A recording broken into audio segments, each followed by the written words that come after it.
Hello everyone, thank you very much for joining me for this lesson where today we are talking about fossils. So, I'm sure you've heard of fossils before, maybe you've been lucky enough to have seen some, but let's just have a think about what actually is a fossil. So, first things that might spring to mind are things like shells, ancient animals, dinosaurs, bones, teeth. All these things, we might even know specific names of things like a Tyrannosaurus rex, a woolly mammoth, ammonites. All these things we think about when we think of fossils, but let's actually find a definition for them. So, fossils are the preserved remains or preserved traces of plants and animals which once lived on Earth.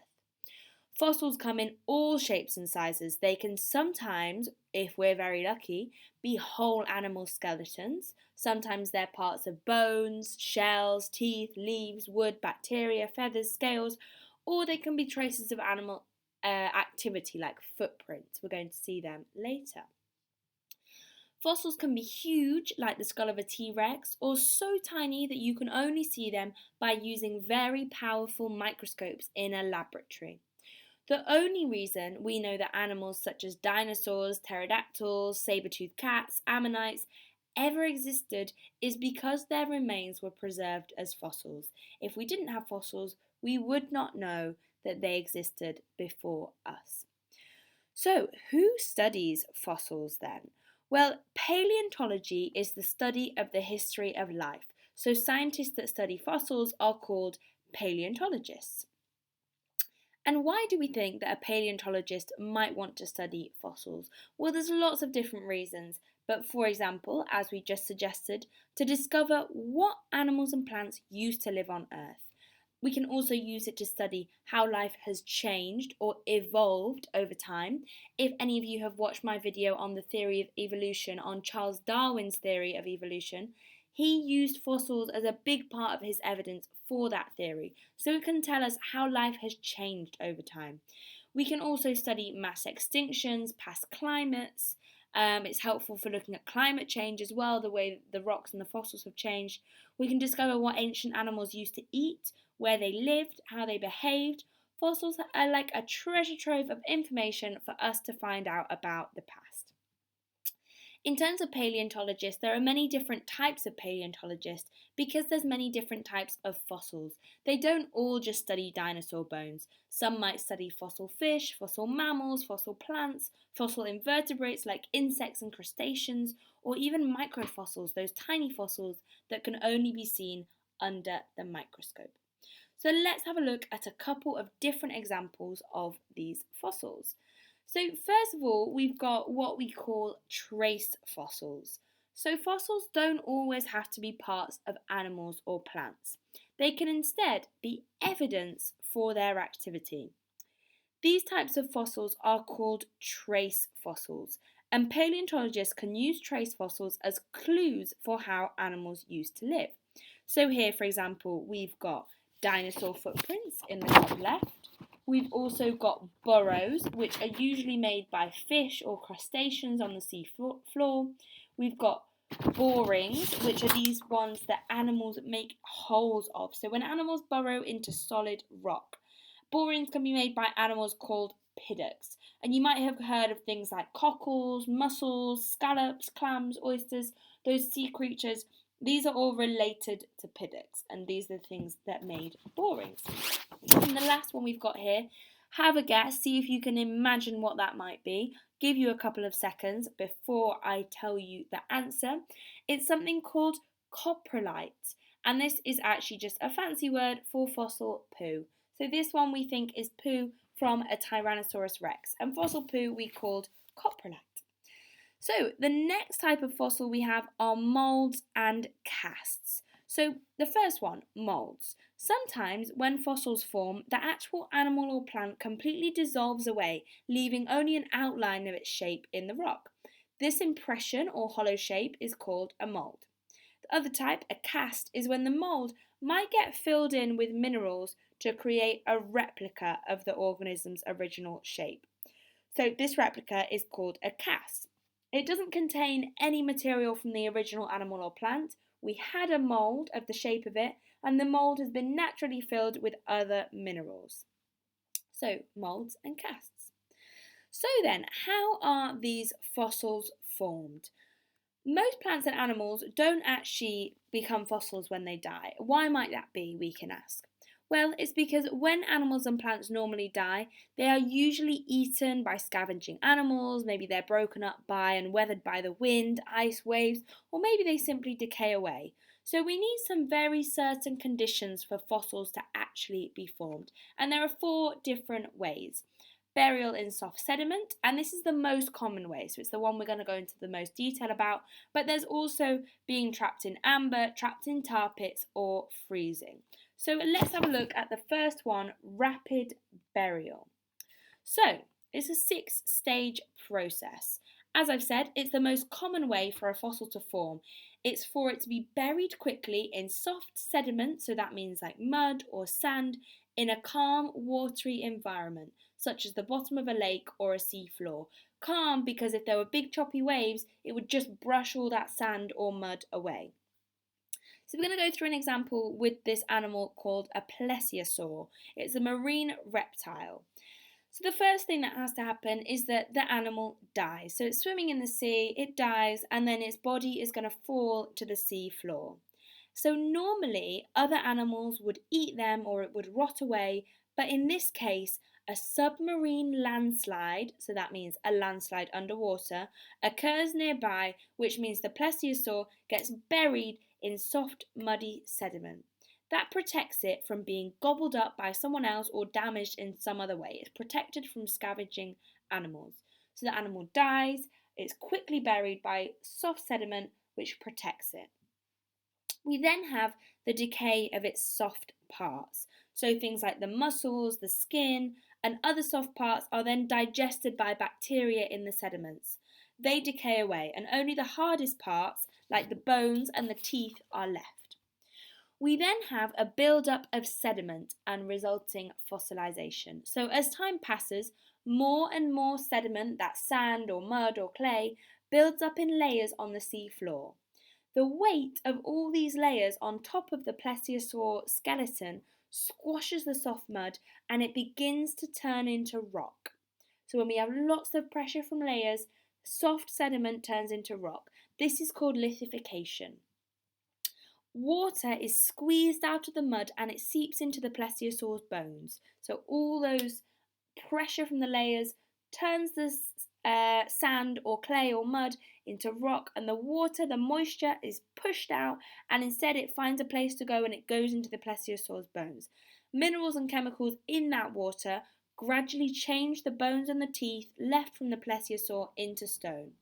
Its bones are now fossilized, but they're buried under layers and layers of rock under the ocean.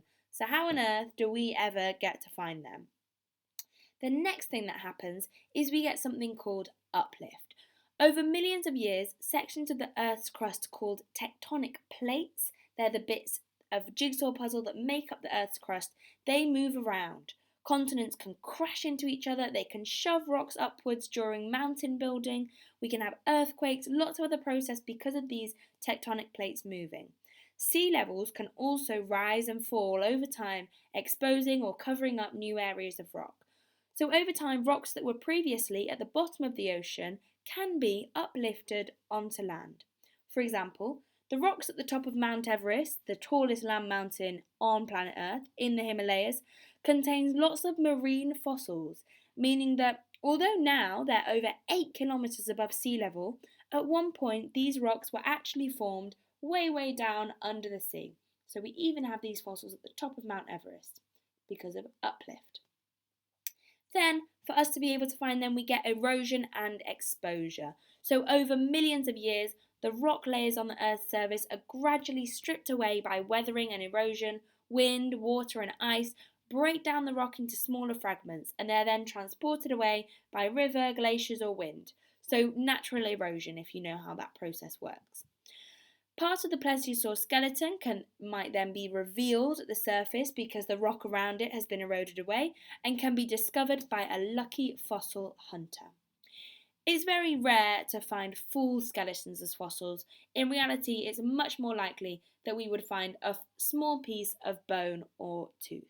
So just so you can see a diagram of how this process will work, we've seen the plesiosaur skeleton, which has been died, dropped down to the ocean, buried by the soft sediment, squashed by layers above. The sediment turns into rock. The bones also turn into rock and are fossilised, and then later we'll get that uplift and it will move up. So that's the first way that we can form fossils. The second way is if the animal is trapped in amber. So amber is fossilised tree resin. Tree resin is a sticky substance produced by plants in order to protect them from pests and predators. So small animals like insects, spiders, even lizards sometimes can get stuck in this sticky resin, and that's the tree's purpose by creating the resin. So the animal gets stuck so it can't damage the tree. When they get stuck, the animals can be preserved almost perfectly for millions of years. And because amber preserves animals so well, it allows paleontologists to study tiny fragile structures that ordinarily would not be preserved. In 2011, paleontologists managed to find 80 million year old dinosaur feathers preserved in amber from Canada. The feathers are preserved in 3D, and grey, white, brown and red colours could even be seen. So sometimes, as we'll see later, there can be preservation so good that we'll even see what colour it used to be.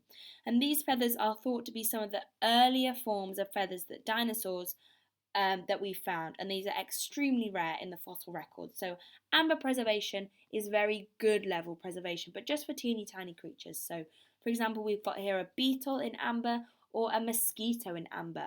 And imagine 50 million years old something, and it's been preserved so very well. So that's the second way of forming fossils. Moving on to the third one, which is tar pits. So fossils can also form when animals and plants become trapped in tar. Tar is a thick, black, sticky liquid. We can see it on the right here, and it's actually what we use to make roads or playgrounds, that surface on the floor there. However, it does naturally occur in rocks deep within the Earth's crust, and it can sometimes bubble up through cracks in the crust to form large pools on the surface of the Earth. A good example of this can be seen in the La Brea tar pits in California. Fossils of really large mammals like mammoths, giant sloths, saber-toothed cats, dire wolves, short-faced bears have been found in these La Brea tar pits. But the tar can also preserve things like wood or plant remnants, maybe rodent bones, insects. Lots of things can happen in the tar pits. Paleontologists think that the reason tar pits preserve so many fossils is because the surface of the tar at the time would have become covered in dust, leaves and water, so it wouldn't have been an obvious danger to animals. So what might happen is an animal, for example a mammoth, would wander in, it would become trapped, and it would eventually die there, and it's stuck there. And then other animals, predators like the wolves or the saber-toothed cats, would then enter the tar pits to try and eat the trapped animals, and they would become stuck themselves. They'll all get stuck in this tar pit and they die there, and then that's how they remain. So that's the third way. And then moving on to our final way is by freezing. So ice can also preserve animal and plant remnants. When they're frozen, animal bodies tend to dry out and shrink to become mummified, a little bit like this picture here. So this fossil, and it's amazing we call it a fossil because it's got a full animal skeleton, is a female mammoth calf found in the Russian Arctic Peninsula in 2007. It was given the name Lyuba, which means love in Russian. Lyuba lived 42,000 years ago and was about the size of a large dog when she died at, we think, about 1 month old. Paleontologists studying Lyuba have found that her trunk is full of mud. They think that she died in a mud pool, which then froze and preserved her body for thousands of years. So there are 4 methods of preserving fossils, and then just want to talk about something which paleontologists call exceptional preservation. This is when, if the conditions are absolutely perfect, The soft part of animals, which I said in the Plesiosaurus example, they disintegrated away fairly quickly. But if the conditions are perfect, the soft parts like muscles, feathers, skin can sometimes be preserved as fossils as well. Sometimes even entire animals made of soft tissue like jellyfish or worms can be preserved, and paleontologists call this exceptional preservation because it's so rare to find fossils preserved in such detail. Exceptional preservation can sometimes even show us prehistoric animal colours. So feathers, scales and hair all contain tiny microscopic structures called melanosomes. Humans have melanosomes in their hair and in our skin, and these tell us the colour that our hair or skin will be. And they have different shapes depending on their colour. So they could be sausage shaped or round. Sausage shaped, for example, give black, brown, and yellowy colours, whereas round melanosomes are a reddish orange colour. So, in extremely rare cases, these melanosomes can be preserved in fossils, and then by using powerful microscopes, paleontologists can work out some of the colours of fossil feathers and scales. For example, paleontologists have been studying the melanosomes in the feathers of a fossil dinosaur, this one we can see at the bottom here, and they think from what they've seen that it would have been covered in orange feathers with a white and orange striped tail. So we can see the fossil here on the left and then a diagram of what they believe it would be looking like. And if you look closely at the tail there in the fossil, you can see where those stripes of white might have been. Another dinosaur that they've been studying is called a microraptor, that's in the top image, and it's also been extremely well preserved, and from studying its melanosomes in the feathers, paleontologists think that it would have been covered in glossy black iridescent feathers, a little bit like the bird we have today called the starling. So it's pretty amazing that when it's preserved well, they can really reconstruct how they think it would have looked at the time. So I hope you've enjoyed this introduction to fossils and how they are formed. And if you're interested, keep watching my other videos and I hope you keep enjoying them. Thank you very much for listening. Bye!